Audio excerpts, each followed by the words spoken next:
all these people here that they want to do useful things. But think about, let's take an example of SpaceX. Okay?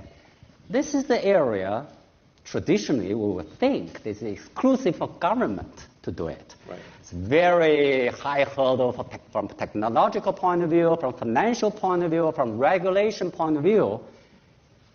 Many people, I guess, they want to get into this area, but they feel just impossible. But what made you think you could do it? And you started this in 2001, right?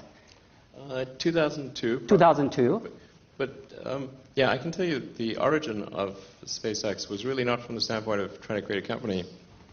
In 2001, I was talking to a friend of mine, and I was just wondering why we had not gone to Mars. Because if we had gone to the moon in 1969, then surely by now we should be very close to getting to Mars. Okay, that's your original question. Yeah. Why now we get into Mars? Yes. So I thought, well, I'll go on the NASA website to find out when we're going to Mars. Okay. And I went on the website and they couldn't find it. And then I learned that actually that had now been taken off of the NASA goals at that time. So I thought what I would do is try to do a philanthropic mission to send a small greenhouse to the surface of Mars, because the public responds to precedents and superlatives, and this would be the furthest that life's ever traveled, the first life on Mars as far as we know, and you have this great shot of green plants on a red background.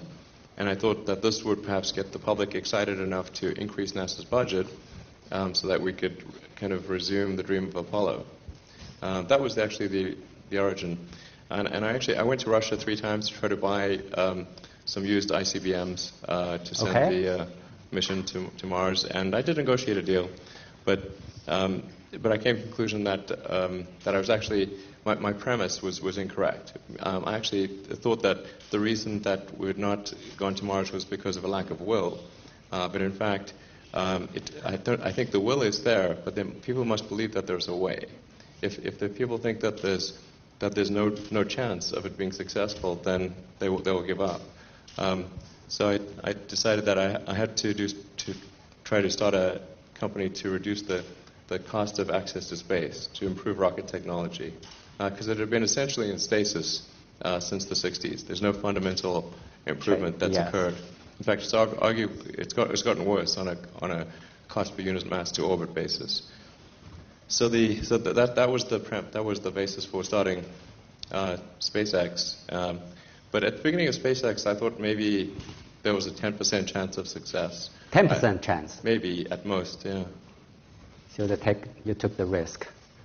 Yeah. 10%. I mean, it seemed like if there was not something, if something wasn't done to improve the rocket technology, then we would never get there. So Russia did not sell the rocket to you, or you thought it's too expensive, or so you want to develop your own?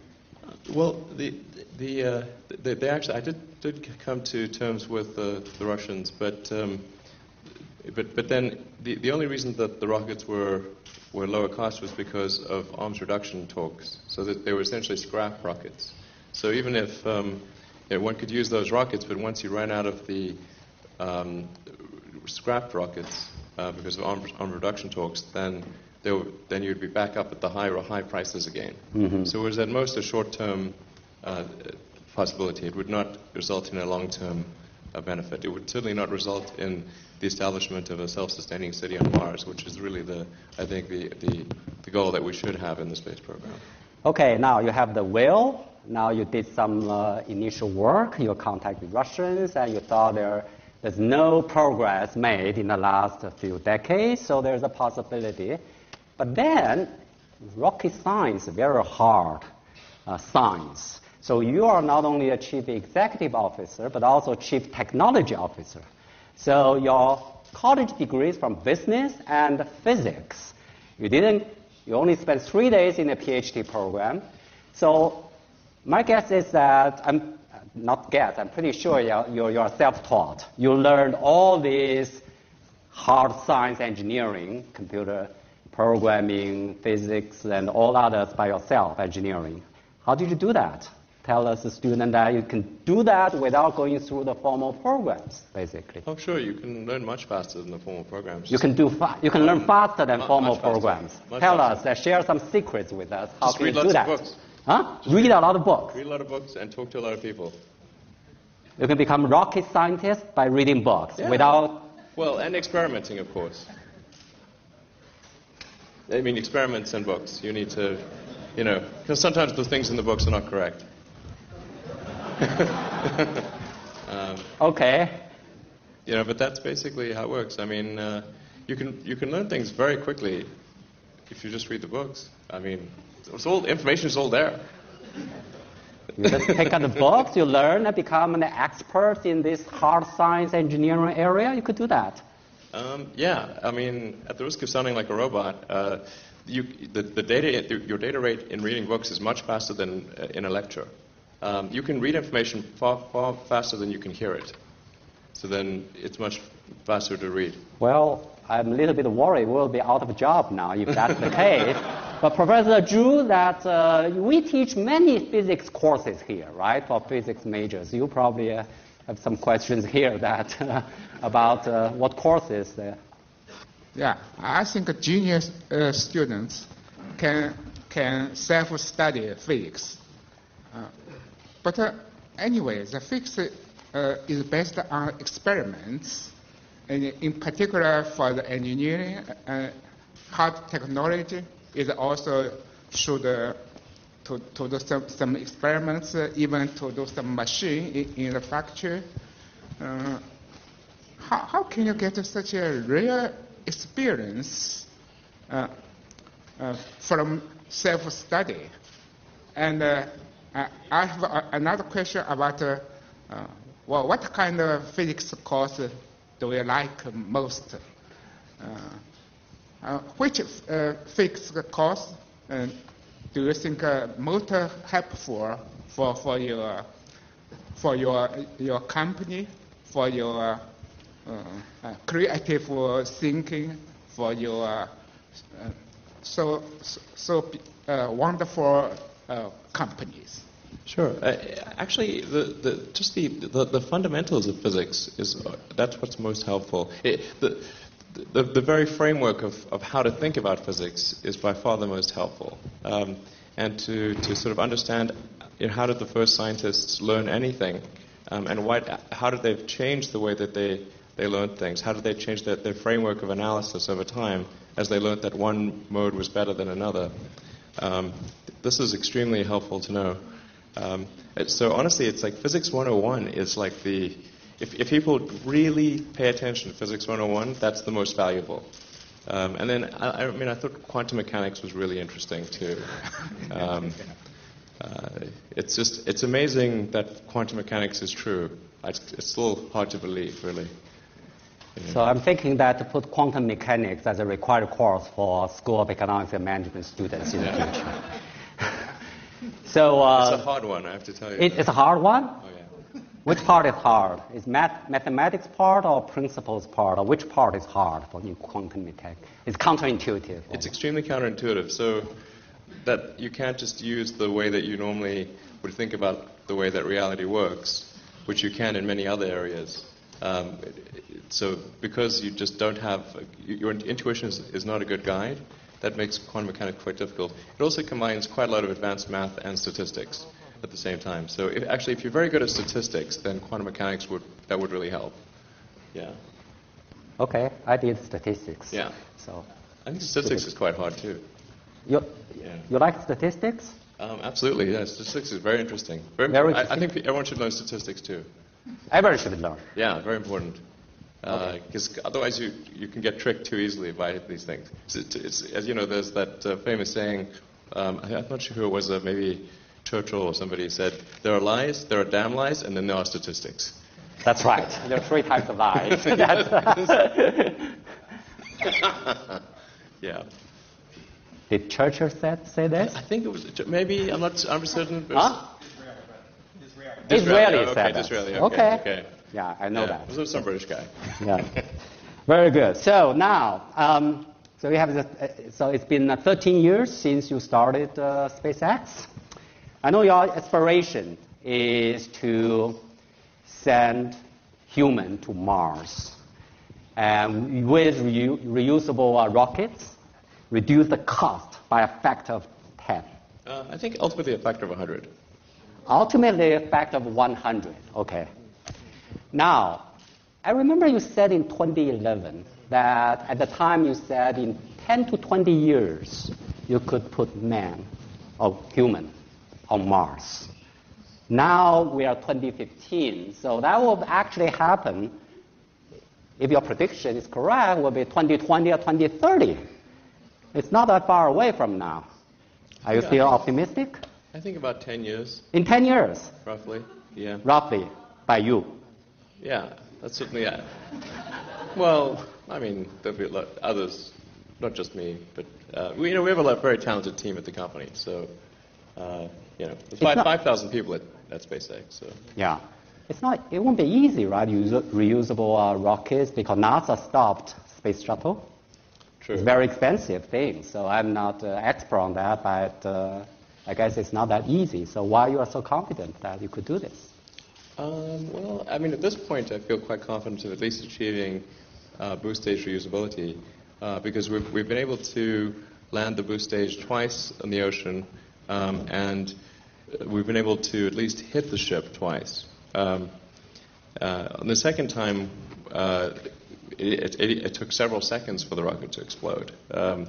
So we're making progress. I think I'm highly optimistic that in the next 12 months or so that we will be able to land the boost stage safely and refly it. I mean, that one is, I think, highly likely. Highly likely. 90% plus. Okay. What's the probability in 10 years that we'll see a person on Mars? What's the probability?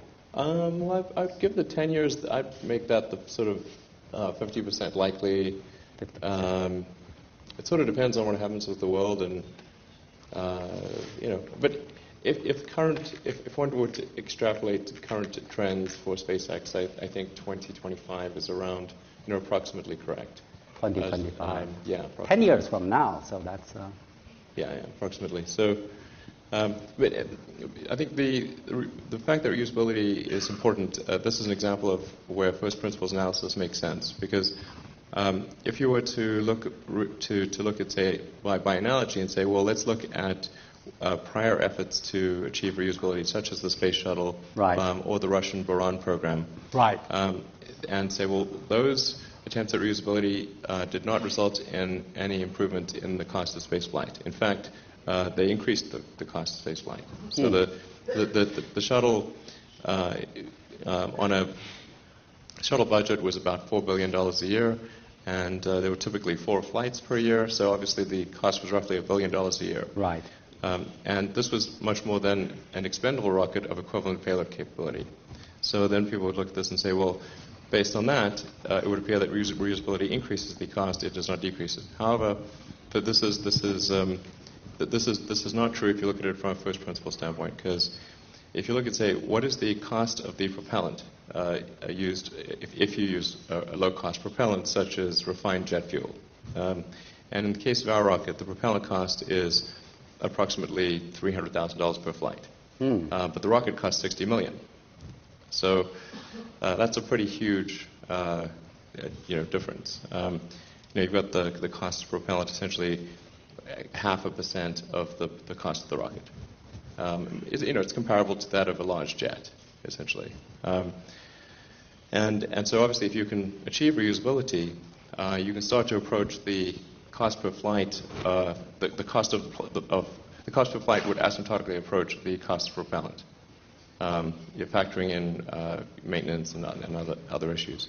And so if something similar to aircraft occurred with rockets, then you might have the cost of maintenance and so forth be roughly equivalent to the cost of fuel as it is with airlines, which would mean, say a $600,000 cost per flight over time, which would therefore be a 2 order of magnitude reduction. So this is really a good example to show that I think in terms of first principles, radically different from think using analogy, right? Right. Using analogy, you would not find anything possible, but from the first principle. Absolutely, and the same can be said of even building the rocket in a reusable building a rocket whether expendable or reusable, to say what should a rocket cost. One could look at what rockets have cost historically and say, well, that's what rockets will cost. Or you could say, what are the material constituents of the rocket? If you were to say, what is the weight of aluminum, titanium, Inconel, carbon fiber, and other elements, and if you had them sort of arranged in a pile in raw materials in the room and had a magic wand and could rearrange the elements into the shape that you want, then that would describe the minimum possible cost of any given physical object. And so then the trick is how you get them in the shape effectively. And if you do that, you can see that the actual cost of the raw materials in a rocket, again, expendable or reusable, is quite small. It's only a few % of the price. So then the trick is, how do you rearrange those raw materials into the shape you want efficiently? Well, the lesson is, again, go back to the first principle. Right. Everything goes back to the fundamental assumptions. I know that your dream, your aspiration is to send human to Mars, but your dream is to build a city on Mars. Is that true?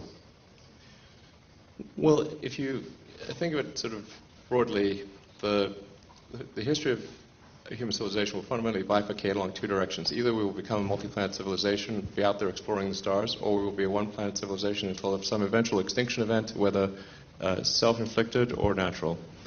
And I think the sort of former is the better way to go. And in order for that to be the case, we have to establish a self-sustaining civilization on some planet. Mars is really the only realistic possibility. And so I think we should try to do that. And this is the first time in the 4.5 billion year history of Earth that it's been possible for some life form to extend life as we know it beyond Earth. That window may be open for a long time, or it may be open for a short time. The prudent thing would be to assume that it's open for a short time and take action while we can. Very good. So that's really your dream. Yeah, I mean, I think one of that's dreams. In the sort of context of existential threat minimization, I think it is something we should aspire to. From the first principle of physics, you think that's also possible? Yeah, absolutely.